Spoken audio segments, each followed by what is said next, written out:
Ladies and gentlemen, a reading from the work in progress Memoirs of a Swine, Volume 6, An Empty Fist. So my big question is, are shrimp the cockroaches of the sea, or are cockroaches the shrimp of the kitchen? Reason I ask, if you got a restaurant, you got cockroaches. It's a foregone conclusion. And it's not because you're disgusting or unclean or even lazy. It's because this is their world and we're just living in it. At least, unless I have a say in it. I believe that all living creatures are God's children except for two, mosquitoes and cockroaches. In Guatemala, the former cause dengue and chikungunya, and the latter destroy your restaurant no matter where you live. And I've been known to go to great lengths to save spiders and bees and wasps and get them safely out of the house and go to even greater lengths to kill the others. For example, one time, I was with my wife and her two sisters in their grandmother's house, and one of them mentioned how much she'd always loved that painting on the kitchen wall. "Oh," said the grandmother, "do you want it?" "Really? I'd love it." "Here you go," she said, lifting it off of the nail in the wall and almost dropping it with a gasp when she saw what had been living behind it. It was the biggest spider any of us had ever seen. It was the size of that fish your friend almost caught, the one that got away. The women were terrified, and the little old lady set the painting down and grabbed her broom. But the poor woman was so old and frail that I was sure the spider would just take the broom away from her, possibly hit all of us with it, and then scuttle off to live behind the fridge or something. Some place we'd never reach it. And after that, we'd always be scared to come into the kitchen, afraid it would jump out at us and take a bite out of our face. So, hero that I insist on being, I stopped her. "Oh, yes, thank you, John," the four of them said, relieved that I was going to be the man in the room. Then I put the broom down and everyone got worried. "Oh, yeah," I heard them all thinking, "he's a weirdo who frequently does stuff that bothers us." I went to the dish rack where the big green plastic colander was drying, and Abuela said, "But I cook with that." "Don't worry," I said. Waving them aside, I went to where the monstrous black thing was crouched on the wall, just above an antique chair piled high with various things. I clamped the colander down over it, trapping it inside, and my wife, cheerleader that she is, clapped her hands sarcastically. "Well done! You sure got it now, right where you want it. What you gonna do now, mighty hunter?" Smirking, I dragged it down the wall a little so I could stoop and Jenga a to-go menu out from between the magazines and old books stacked on the chair. The menu was large and laminated, so I could slide it between the wall and the colander slowly so I didn't slice the little guy's toes off. He skittered onto the menu and then started racing around the inside of the colander, and I almost jumped when its hairy feet touched the palm of my hand. But there was a lot of estrogen in the room, and the shame of screwing this up would have killed me.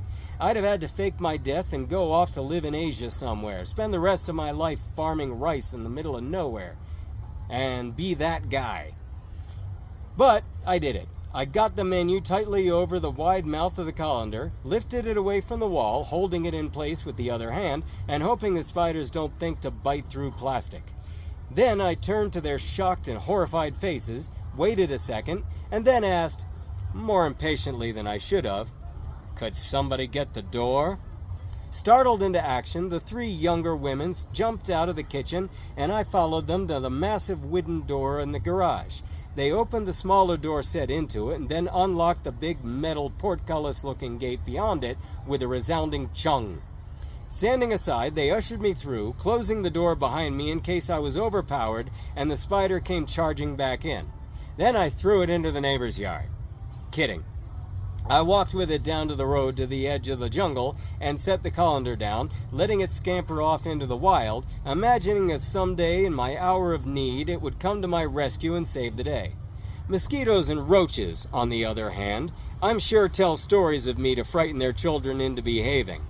And well, they should. If you ever hear roaches referring to Johnny the Merciful, they're talking about somebody else. Anyway, the reason I bring this up, Antigua, Guatemala is a bunch of houses between 300 and 500 years old. Some of these houses take up half an entire block. The families that live in them started renting out rooms with doors that open on the street and sealed off the doors that lead deeper into the home. The families rented all those rooms out one by one for people to open businesses, and I imagine them retreating farther and farther into the depths of their mansions, away from society, until they all crouch in an alcove somewhere, or in a space between a cupboard and the wall. These houses were made of adobe, bricks, and old wood. The one I rent for my restaurant has a patio in the back, and the teeny tiny problem with patios is that they are outdoors, exposed to that nature people are quick to tell you they love. That nature that's trying at all times to reclaim what it has lost. Bugs and rats and God knows what are hiding behind every leaf, just waiting for you to get careless and pounce on you, tear you to pieces, make their home in your chest cavity.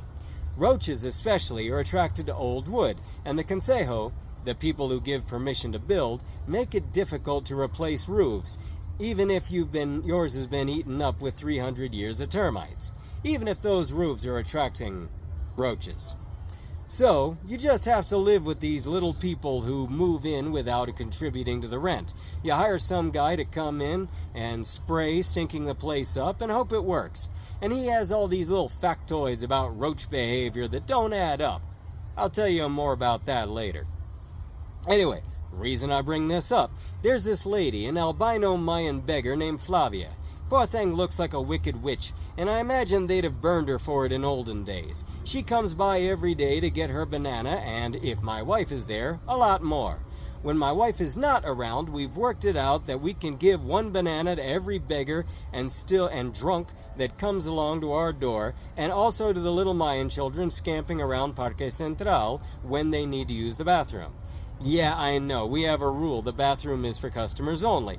But these kids are in the park all day trying to sell trinkets with their mothers who are trying to sell textiles, and they don't have 2 pennies to rub together, much less the 6 quetzales needed to use the bathroom, a public restroom across the street. If I don't let them use my bathroom, they'll have to go between Purdue parked cars, and they want something to eat, and since there's a big problem with malnutrition, we give them bananas. But since we're not a charity, we're a business, and we can't just give things away willy-nilly. We can manage 14 bananas a day, along with the sandwiches we give out to homeless people in the park at night. But if my wife is around when Doña Flavia shows up, then we can't be cheap and give her one measly banana. God forbid we be so selfish. My wife raids the pantry and gives her a market bag full of ingredients. I really must learn to be more charitable. God is watching after all. Anyway, Doña Flavia had come by one day with her bunch of bags and asked if we had some room for her to leave them until she returned in the evening. See, she's an elderly woman and couldn't go carrying this stuff all over creation anymore. And since I was the guy who'd schlepped another little old lady's heavy baskets across the city every day for years, I'm the guy to ask. Sure, I said. I've got a little room in the pantry. And I thought nothing of it. She left her bags with us in the morning and came back and got them, along with her banana, and entire market bag if she was lucky, and I wasn't, for weeks. Right up until the day I saw a cockroach scurry out of her bags and disappear behind the fridge.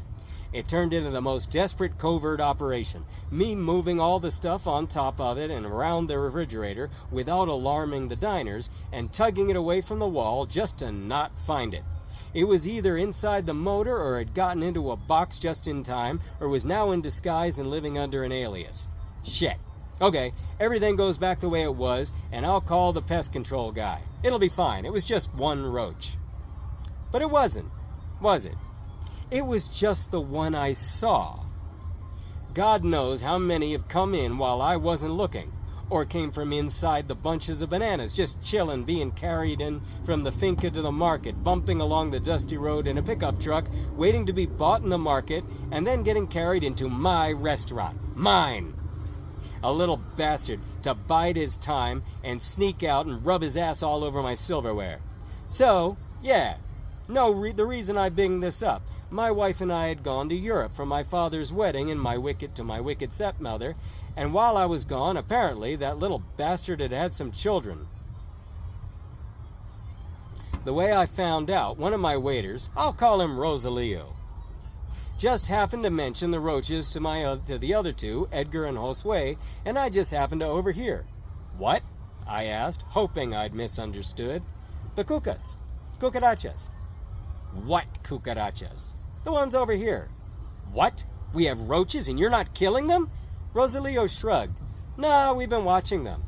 Watching them? Watching them do what? He shrugged again. Multiply. I don't think you'll need a full transcript of what I said next. Suffice to say, I got a letter from the Ministry of Labor reprimanding me for my abusive language. I couldn't tell them my reason for being so angry, not unless I wanted them to notify the Ministry of Health, who'd come slap a clothes sticker on my door and bankrupt me. Also, I couldn't just fire Rosalio like I could have anywhere else. You have to pay a handsome severance package every time you fire somebody, even if you know they're stealing, or are insubordinate, whatever. There are workers who'll make your life hell and refuse to work just so that you'll have to fire them and pay that severance. You're letting freaking roaches? And here I ducked my head into my shoulders like a turtle, looking around to see if anyone else had heard me, and lowered my voice. Reproduce? And you're doing nothing about it? Rosalio shrugged again. Killing them ain't my job.